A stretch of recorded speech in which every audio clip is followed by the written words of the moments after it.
બીજીવાલા સાહેબને કહેતા મને આનંદ થાય છે, ગયા વર્ષે આ લોકો અંગ્રેજી ઉપર 5 દિવસ કરેલા, એના આગલા વર્ષે તો કે આર્ટિફિશિયલ ઇન્ટેલિજન્સી ઉપર કામ કરે છે, અને એ નવમાના બાળકો જે ક્યાંય પ્રાપ્ત નથી આના પ્રાપ્ત છે. માટે સંઘને ખૂબ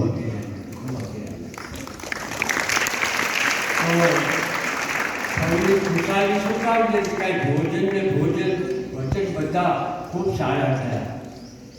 યજમાન સંસ્થા કે જે પરસેવો પાણીનું કામ કર્યું છે, તમારા બધાની સુવિધા સાચી છે. વિજ્ઞાન મને કોઈ ખુદ આ માતૃભાષા ગુજરાતીમાં તો માધ્યમિક શિક્ષણ બોર્ડના અધ્યક્ષ, એના સચિવ, એના અધિકારીઓ સાહેબ સાથે અમારે એક બેઠક હતી. એને ચિંતા વ્યક્ત કરેલી કે માતૃભાષામાં નાપાસ થાય એ તો અમારી સમજણ બહારની વાત છે, આનો કંઈક ઉપાય બતાવો. તો આ રહ્યો ઉપાય. આયા જે ઉપાય છે એનાથી શ્રેષ્ઠ ઉપાય ગુજરાતમાં ક્યાંય નથી. તમે હવે કોઈ દિવસ ગુજરાતીમાં તો નાપાસ થવાના નથી. અને હજી કાંઈ ઘટતું હશે ને તમારા વિશ્વાસમાં, તે બીજીવાલા સાહેબને સાંભળશો ને એટલે તમે વિશ્વાસથી ભરપૂર થઈ જશો. વાત એ આગળ કે માટે તમે ગુજરાતીમાં જ સારા થશો તો કે ના, હવે તમે અંગ્રેજીમાં સારા થશો. કારણ જેની માતૃભાષા સારી એનું અંગ્રેજી સારું, એનું સંસ્કૃત સારું, એની બધી ભાષામાં જ્યાં પણ એ પ્રયત્ન કરે ને એ બધી જ ભાષા એને આવડવા મળે. જો ગાંધીજી છે 78મા વર્ષે કઈ ભાષા શીખતા હતા તો કે બંગાળી. વિનોબાજી તો કે 24 ભાષાઓ જાણે. શું કામ? એની માતૃભાષા મસ્ત હતી એટલા માટે. તો આજે તમે માતૃભાષા એવી સરસ કરીને આગળ ધપી રહ્યા છો કે તમારી પ્રગતિ અકલ્પનીય થવાની છે.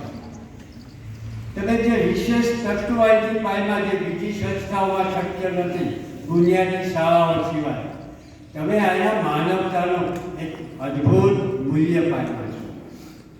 તમે સારા નાગરિકે બનવાના છો અને હજી પણ સારા માનવી બની જવાના છો. એનો ખૂબ આનંદ છે. મારે દોસ્તોએ પૂછવું છે, આયા જેટલા ગુરુજીઓ બેઠા છે કે તમે કોઈની એસએસસી પાસ થયા, 2, 5, 10, 15 વર્ષ રહ્યા ગયા પછી પાછી કોઈની એસએસસીના કોઈ વિષયની પરીક્ષા આપી છે?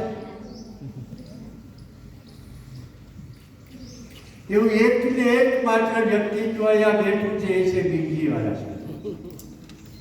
એ તો ગુજરાતીમાં મસ્ત, ખૂબ સરસ ગુજરાતી, એની બોલી પણ ખૂબ સરસ.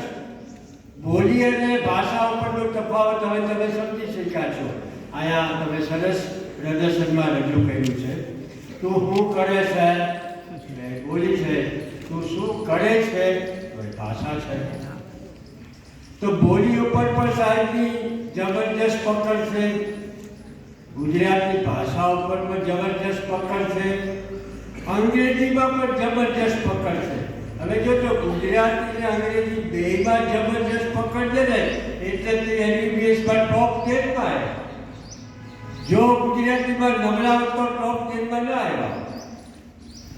તો તમારે ખૂબ હોશિયાર થવું હોય તો તમારે માતૃભાષા સાથે બીજા વિષયને મળવું જોઈએ. પણ આ બીજીવાલા સાહેબે હજી પણ આગળ વધ્યા. એ વર્ષો પછી, હમણાં 10-15 વર્ષ પછી એસએસસીની સંસ્કૃતની પરીક્ષા.